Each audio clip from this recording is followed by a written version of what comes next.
तो अब चुनाव के नतीजे जो हैं वो जल्द ही सामने आने वाले हैं। 4 जून को फैसला हो जाएगा कि आखिर सरकार किसकी बनेगी, लेकिन इसके बावजूद लगातार जो प्रत्याशी हैं वो हवन कर रहे हैं, यज्ञ कर रहे हैं और साथ ही साथ जो उन्हें कार्यकर्ता सपोर्ट करते हैं वो भी हवन यज्ञ कर रहे हैं। और इसी कड़ी में करनाल में यज्ञ का आयोजन किया गया और जो करनाल की पूर्व मेयर रेणु बाला गुप्ता है, उन्होंने इसके साथ साथ कांग्रेस पर भी निशाना साधा। उन्होंने कहा कि कांग्रेस को बीजेपी से डर लगता है। साथ ही उन्होंने कहा कि कांग्रेस को लगता है कि अगर बीजेपी की सरकार दोबारा आती है तो कांग्रेस का सूपड़ा पूरी तरह से साफ हो जाएगा। साथ ही साथ इस यज्ञ में सीएम और पूर्व सीएम की जीत को लेकर पूर्व मेयर रेणु बाला गुप्ता ने आहुति डाली और बड़े मार्जिन से जीत को लेकर यहां प्रार्थना भी की गई।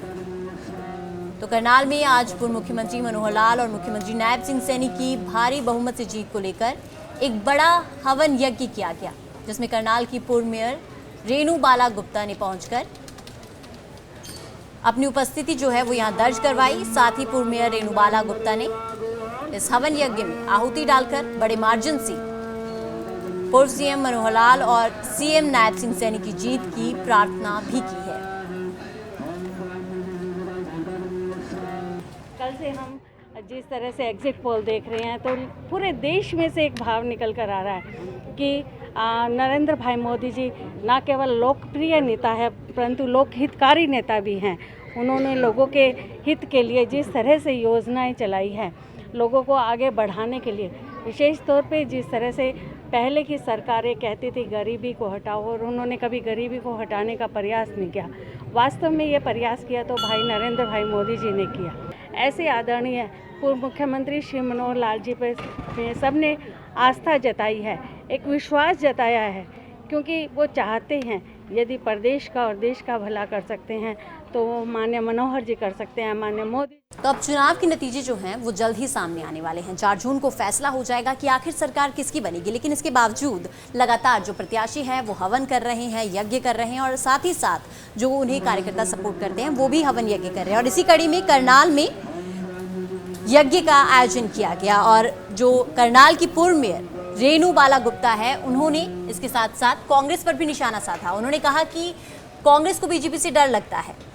साथ ही उन्होंने कहा कि कांग्रेस को लगता है कि अगर बीजेपी की सरकार दोबारा आती है तो कांग्रेस का सूपड़ा पूरी तरह से साफ हो जाएगा। साथ ही साथ इस यज्ञ में सीएम और पूर्व सीएम की जीत को लेकर पूर्व मेयर रेणु बाला गुप्ता ने आहुति डाली और बड़े मार्जिन से जीत को लेकर यहां प्रार्थना भी की गई।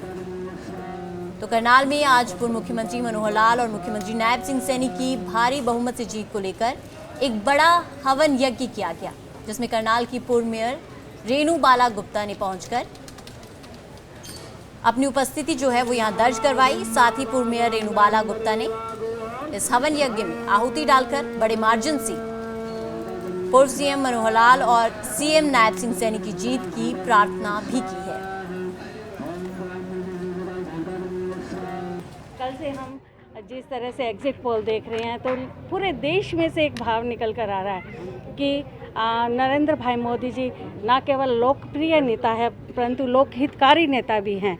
उन्होंने लोगों के हित के लिए जिस तरह से योजनाएं चलाई हैं, लोगों को आगे बढ़ाने के लिए, विशेष तौर पे जिस तरह से पहले की सरकारें कहती थी गरीबी को हटाओ और उन्होंने कभी गरीबी को हटाने का प्रयास नहीं किया।